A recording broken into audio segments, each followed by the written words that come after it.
Sony's official Pro controller for the PlayStation 5 is here. This is the Dualsense Edge, and at $200 you're probably trying to figure out if it is actually worth it. It comes in a box matching the designs of all the other PS5 hardware and accessories, and I am extremely grateful to PlayStation UK for sending over this free unit early for review. PlayStation have encouraged me to be completely open and honest in all of my coverage, so everything I say in this video is truly my own real opinion. Upon opening the box, you'll see the controller's carrying case thoroughly wrapped up with the instructions and paperwork just beneath it. This carrying case is a perfect size and is branded and coloured perfectly in sync with the PS5's full lineup of hardware, which I absolutely love.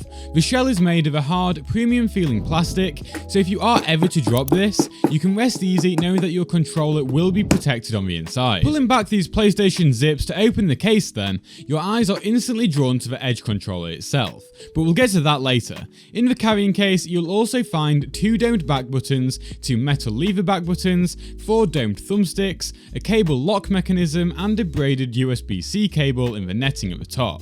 I would like to shout out the inclusion of this little QR code as well. It's just a nice little shortcut to be able to find the online instructions for the controller no matter where you are. I'm not sure how original this idea is, but I really like it, so good job Sony. Anyway, let's take a closer look at the Dualsense Edge controller itself.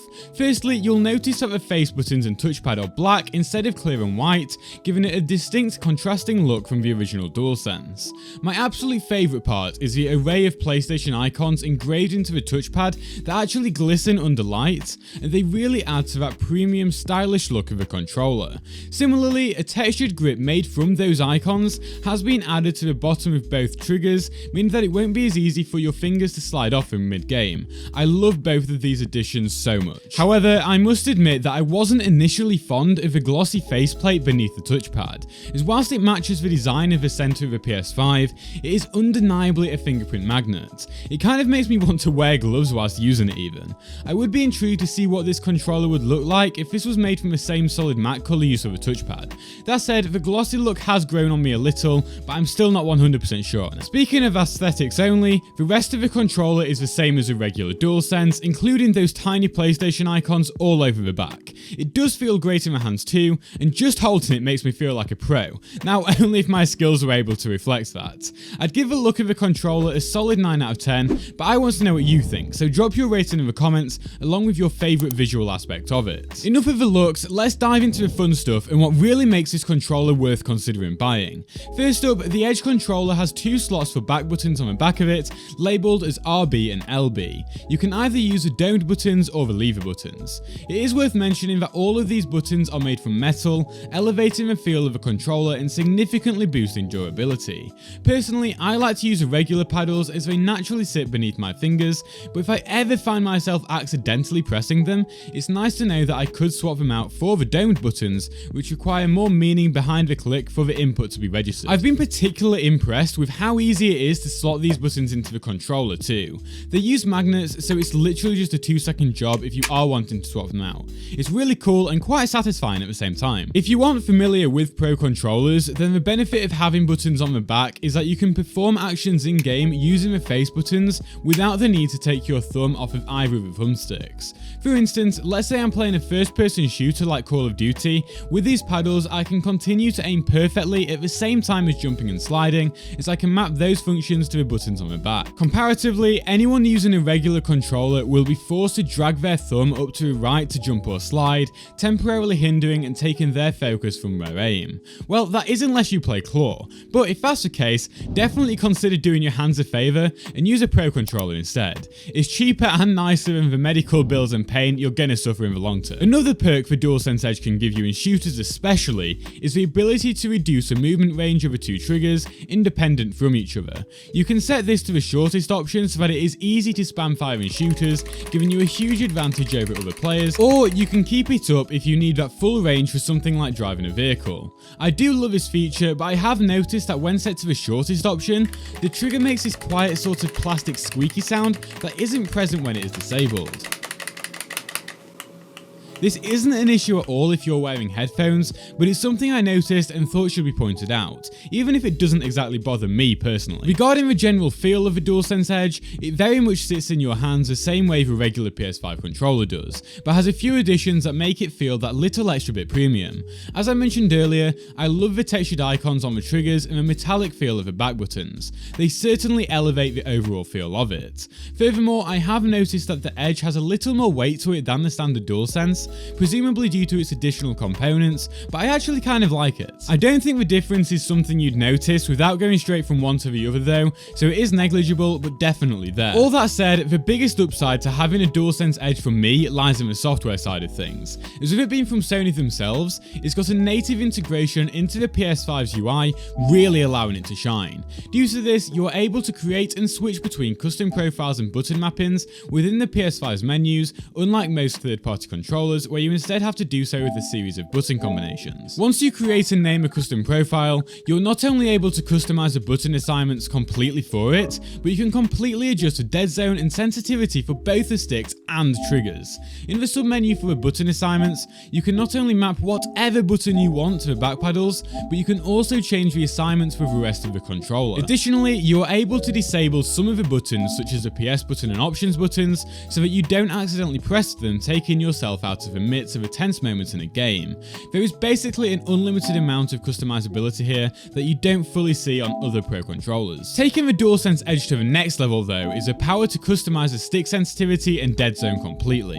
Fully explaining all these different options would take way too long in this video, so stay tuned and subscribe to see my full guide for that, but for now all you need to know is that this level of control when tailored to your own personal playstyle will significantly improve your aim across all games. It will help you in all genres, but it does benefit shooters the most. Now, this isn't just possible for the analog sticks, but you can also completely adjust the dead zone for the triggers. This level of control over how sensitive the triggers and sticks are certainly adds a lot of value to the controller.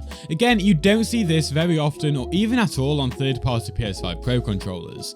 For each profile, you are also able to change the intensity of the haptics and adaptive triggers, so you could have a profile for Spider-Man with these set to strong, but then a different profile for a shooter with them turned off. Speaking of different profiles, you are able to create what I believe to be an unlimited amount. 3 of those custom profiles can then be assigned to the controller at once, in addition to the default profile. This is also where those brand new function buttons you've been wondering about come in so handy. Located just beneath the thumbsticks, if you hold one of these buttons, you can then quickly switch between your active profiles whenever you like by choosing the corresponding face button. So not only could you set up different profiles for different games, but you could set up different profiles for different tasks in the same game.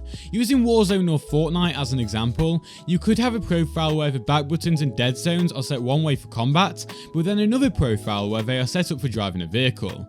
You're then able to easily switch between these on the fly in less than a second. How cool is that? Personally, I have my saved profile set up for Spider-Man, God of War and Gran Turismo 7 at the moment. My God of War profile allows me to switch between my Leviathan Axe and Blades of Chaos in the midst of a battle without needing to pull my thumb up to the D-pad, which makes things a heck of a lot easier.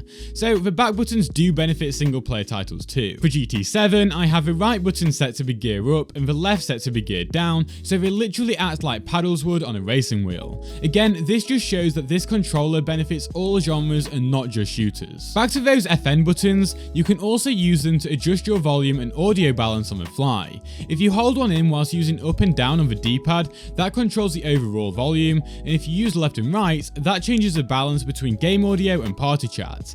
However, I am really disappointed that this only works if you're using an audio device that is wired directly into the controller. I'm not really sure why that would be the case either, so I hope PlayStation release a firmware update in the future that fixes this. I want to be able to use this with my headset and TV wirelessly, as it is an awesome feature. The Edge being Sony's own and therefore being integrated into the PS5 software and thus having a dedicated settings section in the UI really sets it apart from the competition.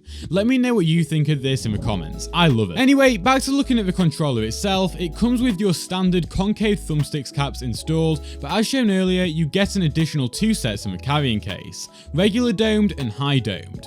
The higher caps allow for more sensitive angle adjustments, so are great when you are trying to be extra precise with your aim, whilst the regular lower caps tend to be better for general player movement. Because of this, it is quite common to see professional gamers use a lower left stick and a taller right stick, and the Edge allows you to mix and match however you like. Sony have ensured that the caps are super simple to change to. All you have to do is pull upwards and then push your replacement on until you hear a click. Now, here's where things get even better. Not only are the thumbstick caps interchangeable, but the entire stick module is replaceable. Stick drift is a known controller killer and is one of the main reasons people replace their controllers, or it might be why you don't want to risk spending big on a premium product like the DualSense Edge, only for it to then become plagued by stick drift in the future. Luckily, PlayStation have sort of addressed this by making the full stick module easily replaceable, so you don't have to worry about it becoming an issue as much. They've even included a section in the carrying case for a spare. Personally, I'm yet to suffer any drift issues on my original DualSense controllers, even after 2 years of use. But should this Edge ever get the curse of stick drift, it's nice to know a replacement will only set me back $20 instead of a 10 times higher cost of a full controller. This is great for consumers, and I wish other companies would follow suit in making the analog sticks fully modular and then selling replacements. I had a scuff impact for my PS4, and don't get me wrong, I absolutely loved it, but it did end up suffering from drift, and even with my attempts to fix it, it became completely unusable. If I had the option to fix it with these for just $20, I would have done so in a heartbeat, so this is a good move from Sony. A potentially bad move from them though is the battery used in the DualSense Edge. We've known for a bit that this controller uses the same battery as a regular DualSense, which many have already considered to be lackluster in playtime. With the DualSense Edge and all of its extra features, the battery life therefore takes a bit of a hit, meaning that it lasts about 5% less than the original controller. Still, you can expect to get somewhere between 5 and 8 hours depending on the game you're playing and how much it utilizes the haptics and triggers. I'll get a battery comparison short on TikTok filmed some point soon so you can see the true difference for yourself, so make sure you're subscribed to that. For me, I very rarely have long gaming sessions now anyway, so this is easily sufficient enough. Also, the Edge is compatible with the PS5's native charging station, which is really convenient for ensuring it's always fully charged whenever you sit down to start playing some games. No third-party Pro controller has been capable of that without the need of additional parts or accessories, so this is a big win for the DualSense Edge in my book. Furthermore, that braided USB-C cable included with the Edge is a nice premium feeling addition and is plenty long enough to use with a controller whilst gaming if it does die. If you're worried about it falling out or being tugged out mid-game, there's even a lockable accessory included for this that prevents the cable from becoming detached from a controller. If you don't have a charging station or are perhaps worried about your controller being damaged whilst not being used, you can keep it in a hard-shelled carrying case and still charge it. There's a little Velcro window on the back that makes this possible, and it's really easy to use. That way, even if your pesky cat went on a rampage, your controller would remain unscathed and fully charged ready for your next play session. At the $200 price point, I would say that the DualSense Edge delivers on feeling like a premium professional grade controller. Not only does it look and feel the part, but the native software support with the PS5 elevates it a step above the majority of its competition. I'm particularly fond of what the function buttons are able to bring to the table on the software side of things. If you're already in the market for a Pro controller, then the DualSense Edge should seriously be considered as a viable option. If you spend a lot of time in shooters, I definitely recommend you look at picking one of these up, as it will certainly help you on your journey to perfecting your gameplay.